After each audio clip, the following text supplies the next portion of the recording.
जय श्री श्याम। किसी गांव में एक भाई अपनी बहन और पत्नी के साथ रहता था। दोनों भाई बहन में बहुत प्रेम था। बहन का नियम था कि वह अपने भाई का मुंह देखकर ही भोजन करती थी। कुछ दिनों के बाद बहन की शादी पास के गांव में ही हो गई, लेकिन बहन ने अपना नियम नहीं तोड़ा। प्रतिदिन अपने भाई का मुंह देखने आती, रोज़ सवेरे उठती, घर का काम करती, उसके बाद भाई का मुंह देखने अपने पीहर जाती। रास्ते में खेजड़ी का पेड़ था। उस पेड़ के नीचे विनायक जी की मूर्ति थी। पास में ही तुलसी माता का हरा भरा पेड़ था। पथवारी माता को दूध दही से सींचती, भाई का मुंह देखने जाती और कहती जाती, हे भगवान, हे विनायक जी, मेरे को अमर सुहाग देना और अमर पीहर देना।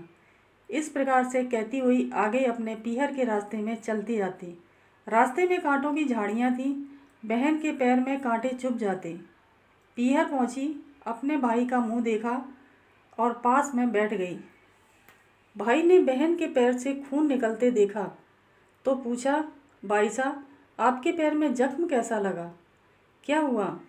तब बहन बोली, रास्ते में झाड़ियाँ थीं, उसी के कांटे चुभ गए। कुछ देर के बाद बहन अपने घर वापस चली गई।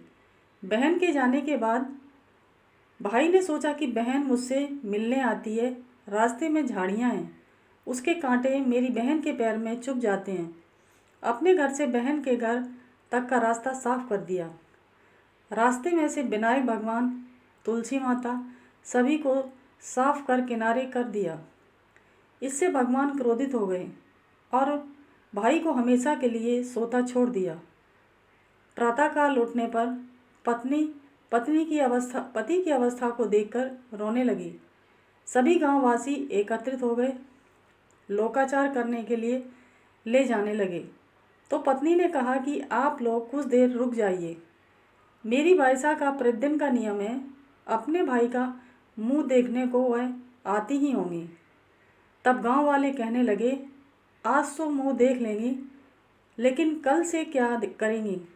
तब एक वृद्ध ने कहा, ठीक है, थोड़ी देर देख लेते हैं। उधर बहन हर दिन की तरह सवेरे उठी, घर का काम किया, उसके बाद अपने भाई से मिलने को चल दी। रास्ते में आई तो देखा कि पूरा रास्ता साफ किया हुआ है। पेड़ के पास खेजड़ी की डाल दोबारा लगाई, 7 पत्थर लगाकर पथवारी माता बैठाई, विनायक जी की मूर्ति खोज कर दोबारा से स्थापित किया, तुलसी जी का पेड़ लगाया, भगवान सूर्यदेव को साक्षी मानकर सबके पांव पकड़कर बोली, हे भगवान, अमर सुहाग देना, अमर पीहर बास देना। इतना कहकर अपने पीहर की ओर चल दी। उसके जाने के बाद विनायक जी भगवान, खेजड़ी माता, माता तुलसी, पथवारी माता, सूर्य भगवान ने सोचा, यदि इसकी नहीं सुनी तो हमें कौन मानेगा। यह सोचकर भगवान ने बहन को आवाज़ लगाई, बेटी इधर आ, खेजड़ी के 7 पत्तियां तोड़कर ले जा और इसे कच्चे दूध में घोलकर अपने भाई को इसके छींटे देना, वो सही सलामत उठकर बैठ जाएगा। बहन ने मुड़कर देखा, उसे कोई भी दिखाई नहीं दिया, पर उसने मन में सोचा, जैसा सुना है वैसा कर लेती हूँ। खेजड़ी की 7 पत्तियां तोड़कर अपने पल्लू में बांध लिया और चल पड़ी। अपने भाई के घर पहुंची तो देखा भाभी रो रही हैं, गांव वाले बैठे हैं, भाई की लाश रखी है। वो अपने घर के अंदर गई, कच्चे दूध में खेजड़ी की पत्तियों को घोल कर लेकर आई और उसके छींटे भाई के मुंह पर दिए। छींटे लगते ही भाई उठकर बैठ गया, जैसे गहरी नींद से जागा हो। बहन को देखकर बोला, बड़ी गहरी नींद आई थी। बहन ने मन ही मन में सभी भगवान को प्रणाम किया और बोली, ऐसी नींद दुश्मन को भी कभी ना आए। फिर अपने भाई से बोली, भाई, तुमने रास्ता साफ क्यों किया? भगवान के स्थान को क्यों उठाकर हटाया? मैं आते समय सभी को दोबारा स्थापित करके आई हूँ। भगवान की कृपा से ही मुझे अमर सुहाग और अमर पीहर वास मिला है।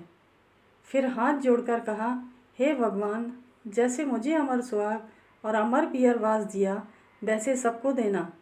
जैसे मेरी लाज रखी वैसे सबकी रखना। बोलो विनायक जी की जय, पथवारी माता की जय, तुलसी माता की जय, खेजड़ी की जय, सूर्य भगवान की जय।